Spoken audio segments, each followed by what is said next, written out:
August Dieckmann was one of the early members of the SS who rose through the ranks during the turbulent years of Nazi Germany in the Second World War. He was born on May 29, 1912, in Oldenburg, a town in northern Germany. Like many young men of his generation, Dieckmann grew up during the unstable years following Germany's defeat in the First World War.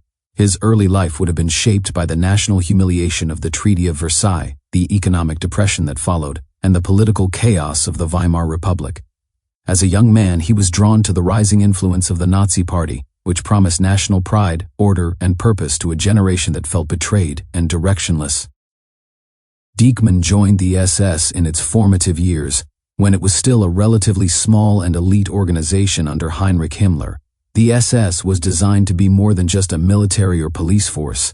It was a group built around ideology, loyalty, and racial belief. For ambitious men like Dieckmann, it offered the chance to rise quickly if they showed absolute obedience, discipline, and ruthlessness. The SS valued commitment to Adolf Hitler above all else, and Dieckmann embodied this loyalty throughout his career. By the late 1930s, Dieckmann had joined the Waffen-SS, the military branch of the SS that combined combat operations with ideological instruction. The Waffen-SS became one of the most feared fighting forces in Europe, known for its strict discipline and battlefield skill, but also for its brutality and involvement in atrocities. Dieckmann began his military service in the SS Verfügungstruppe, the early precursor to the Waffen-SS divisions that would later fight across Europe. His leadership ability, physical courage, and dedication to his men earned him quick promotion. When the Second World War broke out in September 1939, Dieckmann went into combat during the invasion of Poland. The SS units that took part in this campaign operated alongside the regular German army but were often more aggressive and less restrained. They carried out not just military operations, but also acts of terror against civilians, especially Jews and political opponents. Although individual records of Dieckmann's actions in Poland are limited, his later career suggests he quickly gained a reputation as a determined and capable officer who could inspire his troops in battle. In 1940, Dieckmann took part in the Western Campaign against France. During this period, the Waffen-SS was rapidly expanding, and Dieckmann became one of the young officers who would help shape its combat style. The SS units fought hard but often suffered heavy losses due to their willingness to take extreme risks and their lack of experience compared to the professional army. These early battles forged the reputation of the Waffen-SS as both formidable and reckless. Dieckmann's leadership under fire won him respect, and he was soon given command responsibilities that would define the next stage of his life. By 1941, Dieckmann was part of the newly formed SS division Das Reich, one of the most famous and notorious units of the Waffen-SS.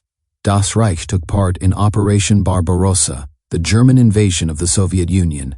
The campaign on the Eastern Front was brutal beyond comparison, fought not just as a war between nations, but as an ideological and racial conflict. Soldiers were told they were fighting against Bolshevism and the subhuman Slavic race. The fighting was intense, the conditions harsh, and the brutality constant.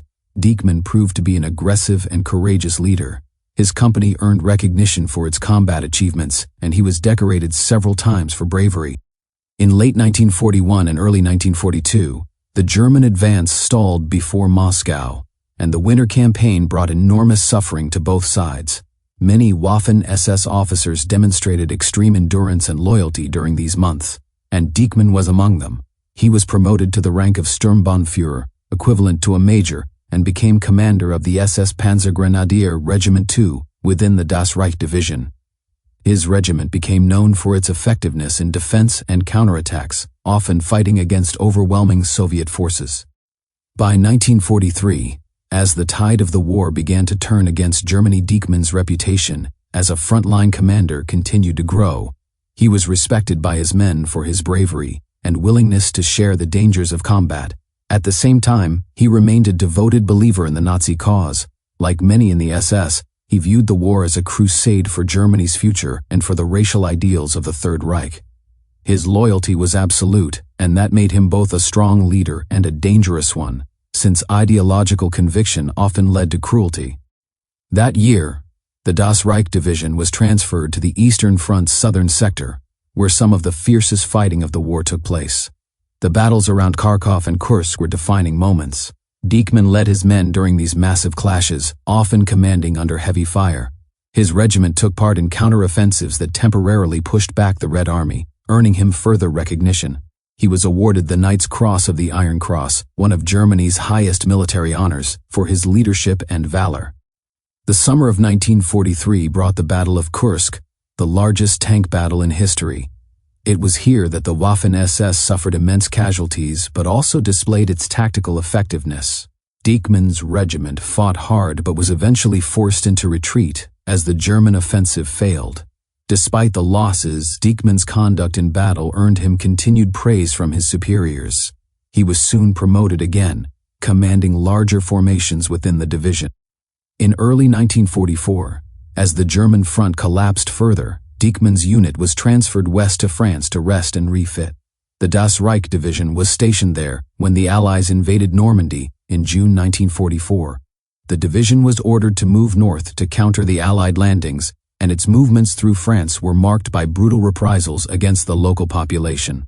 Although Dieckmann was primarily a field commander and not directly involved in the atrocities committed by other units, he was part of a system that encouraged such acts. The Waffen-SS believed terror was a legitimate form of warfare.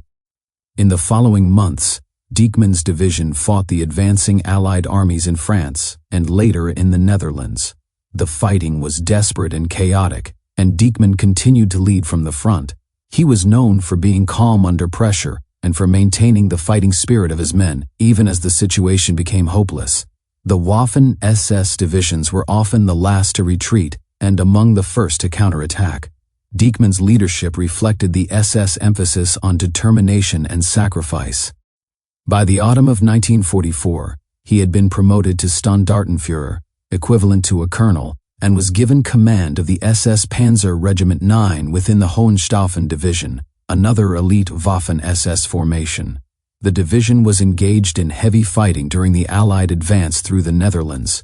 Dieckmann continued to show the same fearlessness that had marked his entire career, but his luck was running out. In October 1944, during intense fighting near Leersum in the Netherlands, Dieckmann was killed in action. He was 32 years old.